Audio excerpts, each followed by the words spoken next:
Thus far, we've only been dealing with positive numbers. Now let's deal with sign numbers, which includes both positive and negative numbers.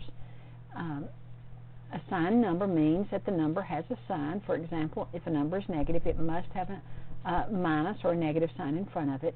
Positive numbers are used so often that they don't have to have a sign in front of them. If there's no sign in front of a number, we just assume that it is positive. I'm going to go ahead and give you the rules for multiplying and dividing sign numbers. It would be good to chant this rule to yourself. Signs alike, positive. Signs different, negative. So it doesn't matter whether the two numbers you're multiplying are positive or whether the two numbers you're multiplying are negative. The answer is going to be positive in both cases. But if you're multiplying two numbers and one is positive and the other is negative, now it doesn't matter whether the positive comes first or the positive comes last, the answer is always negative. Would you stop the video or pause the video at this point and copy this information onto a reference sheet? Now, let's talk about adding sign numbers. There are also two rules for adding sign numbers, but before we talk about the rule, let's decide how to read this expression. Now, in the past you may have read it as 4 minus 6 plus 5 minus 2 minus 3. But now that we're dealing with negative numbers, I want you to begin to think of the sign that's in front of a number as being the sign that goes with the number. So here I can see this is a positive 5, a negative 2, a negative 3. So this is how we would read this expression. 4 plus negative 6 plus positive 5 plus negative 2 plus negative 3. Now you heard a lot of pluses that I read that are not written. That's because once we understand that if there is a sign between two numbers, whether it is positive or negative, then that sign is the sign that goes with the following number, and the problem is always an addition problem. Therefore, I would read this problem as 3 plus negative 7 plus 4 plus negative 2 plus negative 5. So always think of the sign that goes in front of a number as the sign of the number. Now let's discover the rules for adding sign numbers. There are two rules. Let's look at the problem 2 plus 3. On a number line, you always start with 0, so we're going to start at 0. If a number is positive, we're going to move to the right. If a number is negative, we're going to move to the left. So if I want to add 2 and 3, I have to start at 0, move 2 spaces to the right, and then move 3 spaces to the right as well, and I'm going to end up at 5. But what if the numbers are negative? Now be sure you read this problem correctly. This is negative 3 plus negative 4. So I'm going to start at 0. I'm going to move 3 spaces. This time I'm going to move to the left because the 3 is negative, and then because the 4 is negative, I'm going to continue to move 4 spaces to the left, so the answer is negative 7. So if you look at those two expressions, you realize that if you start out moving in the positive direction and you continue moving in the positive direction, your answer is going to be positive. But as here, if you start out moving in the negative direction and continue moving in the negative direction, the answer is going to be negative. So the first rule for adding sign numbers is that if the signs are alike, you just add and give your answer the same sign. So notice that all of these numbers in the problems are positive, so notice all the answers are positive. Whereas here, notice all the numbers in the problem are negative, so all the answers are negative. So you just add and keep the same sign. Let me make sure that you recognize these problems. Would you look down this list and pick out only the expressions where the signs are alike? And would you tell me the answer to each of those problems? Pause the video at this point to do that. Now check your answers. So a negative 3 plus a negative 4 is a negative 7, because if the signs are alike, I'm just going to add and keep the same sign. So a positive 2 plus a positive 6 is a positive 8, because if the signs are alike, I'm just going to add and keep the same sign. But what if you're adding two numbers and the signs are different? For example, problem number 1 says positive 2 plus negative 4. So the signs are different. How do you add in this case? if you look at the answers here, it's hard to detect a pattern because notice some of the answers are positive and some of the answers are negative. Whereas in rule number 1, if I was adding positives, my answer was positive. If I was adding negative, my answer was negative. But here, since the signs are different, how do I know whether my answer is going to be positive or negative? Well, first of all, let's talk about these problems on a number line. But before we do that, I need to make you aware of a particular concept. You know, if I start at 0, I can move 4 spaces to the right and I end up at positive 4. Or I can move 4 spaces to the left and I end up at negative 4. So whether a number is positive or negative doesn't have anything to do with the distance from 0. It only has to do with the direction from 0. So positive 4 and negative 4 are both the same distance from 0. They're just in different directions. We call that absolute value. We show absolute value by using bars around a number, as you see the purple bars here.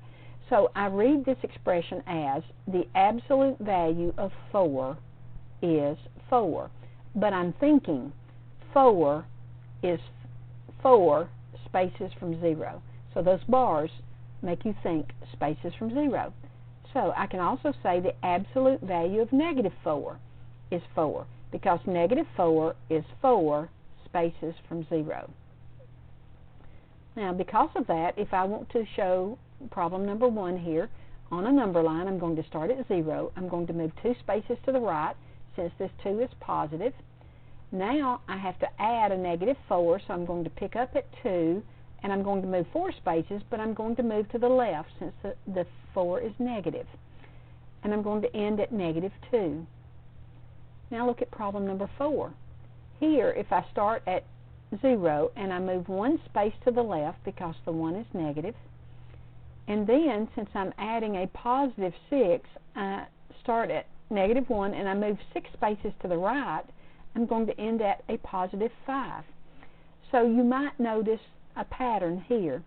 The pattern here, looking at rule number 2, is that if the signs are different, you just subtract the smaller absolute value from the greater absolute value, and you use the sign of the greater absolute value.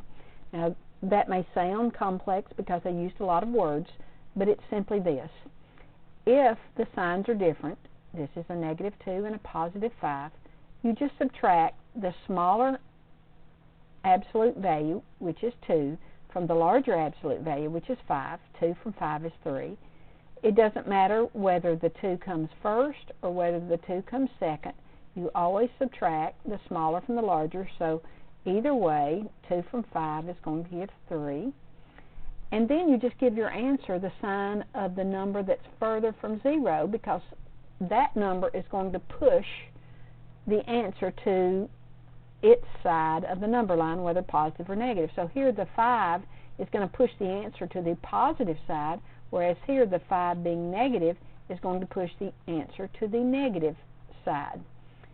So you simply subtract the numbers and use the sign of the larger absolute value. Would you pause the video at this point and copy the rules for adding sign numbers onto your reference sheet? Now let's look at this problem. Suppose I ask you to simplify this expression. You could take negative 6, add 4, take that answer, add 2, take that answer, add negative 9, take that answer, add 3, but that would take several steps, and it would be easier to use our rules to simplify this.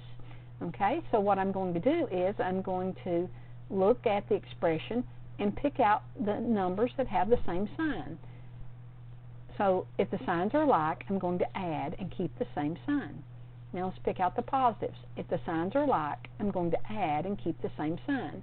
Now it doesn't matter whether I add the negatives first and then the positives, as I did here, or whether I add the positives first and then add the negative. These two problems are the same problem. They both say take positive 9 and add to negative 15. Remember, the order in an addition problem doesn't make any difference. Now I need to add a negative 15 to a positive 9. The signs are different, So I'm going to subtract 9 from 15. Again, it doesn't matter whether the 9 is first or whether it's second. I'm going to subtract the smaller absolute value from the larger, so 9 from 15 gives 6. And I'm going to give my answer the sign of the number that's further from 0, or the greater absolute value, which is the negative 15. So therefore the answer is going to be negative. Now, look at your reference sheet, look at your rules, try to memorize them, and then get a partner and say and write the rules. In other words, you might write, as I've written here, 2 plus 5 equals 7, but as you're writing it, you might say, signs alike, add and keep the same sign. Signs alike, add and keep the same sign. Signs different, subtract and use the sign of the one further from 0. Signs different, subtract and use the sign of the one further from 0. Now, let's make sure that you understand the difference between an addition problem and a multiplication problem. Look down this list and see if you can discover how many addition problems there are and put an A beside each addition problem. Pause the video at this point to do that. Now check your work. You should have found 12 addition problems. Note that several of these addition problems you are adding numbers that have the same sign. So if the signs are alike, you add and keep the same sign. Now would you take the problems, the addition problems that I did not answer? Those are problems that have different signs. Would you pause the video and write the answers to those problems? Pause the video now. Now check your answers. Okay, so some answers are positive, some are negative, because I'm going to subtract and use the sign of the number that's further from 0.